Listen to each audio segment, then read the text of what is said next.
ഡൽഹി മുഖ്യമന്ത്രി കേരളത്തെ അപമാനിച്ചിരിക്കുകയാണ്. മതേതരത്വം കാത്തുസൂക്ഷിക്കുന്ന മതസൗഹാർദ്ദമുള്ള ഒരു സംസ്ഥാനത്തെ പറ്റി ഒന്നും അറിയാതെ അവർ ഇങ്ങനെ പ്രസ്താവിച്ചത് ശരിയല്ല. കേരള സ്റ്റോറി എന്താണെന്ന് എല്ലാവർക്കും അറിയാം.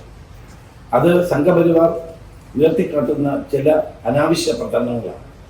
സിനിമ വന്നപ്പോഴും പുസ്തകം വന്നപ്പോഴും ശക്തമായ എതിർപ്പ് ഉയർന്നു വന്നതാണ്. അപ്പം ഇപ്പോഴ് ഡൽഹി മുഖ്യമന്ത്രിക്ക് എന്താണ് ഇങ്ങനെ പ്രകൃതി വന്നതെന്ന് എനിക്കറിയില്ല. അവർ BJP-യുടെ മുഖ്യമന്ത്രി ആയതുകൊണ്ടാകാമല്ലോ കേരളത്തെ ഇകഴ്ത്തി കാണിക്കുന്നു. അപ്പോൾ അതൊരിക്കലും ശരിയല്ല. ആ പരാമർശം ഡൽഹി മുഖ്യമന്ത്രി പിൻവലിക്കണം. നമുക്ക് എല്ലാവർക്കും അറിയാം, കേരളത്തിൽ ഒരിക്കലും മതപരമായ സ്പർദ്ധ ആരും ഉണ്ടാക്കാറില്ല. അങ്ങനെ ഉണ്ടാക്കുന്ന ആളുകളെ ജനങ്ങൾ തന്നെ അത് അംഗീകരിക്കില്ല. അപ്പോൾ ആ ഒരു സാഹചര്യത്തിൽ കേരള സ്റ്റോറി എന്ന് പറയുന്ന പഴയ ഒരു സിനിമയും അതിൻ്റെ പുസ്തകവും ഈ നിലയിൽ ഡൽഹി മുഖ്യമന്ത്രി പറഞ്ഞത് ഒട്ടും ശരിയായ നടപടിയാണ്. BJP-യുടെ MP അല്ല, എന്തെല്ലാം കാര്യങ്ങൾ വിളിച്ചു പറയാറുണ്ട്. അദ്ദേഹം ഈ മലപ്പുറത്തെ പറ്റി ഈ പറയുന്നത് വാസ്തവ വിരുദ്ധമാണെന്ന് ആർക്കാരും പറഞ്ഞാൽ അങ്ങനെ 16 വയസ്സ് താഴെയുള്ള അവിടെ ആരും കല്യാണമില്ല. വളരെ തെറ്റായ പ്രചരണം നടത്തുകയാണ്.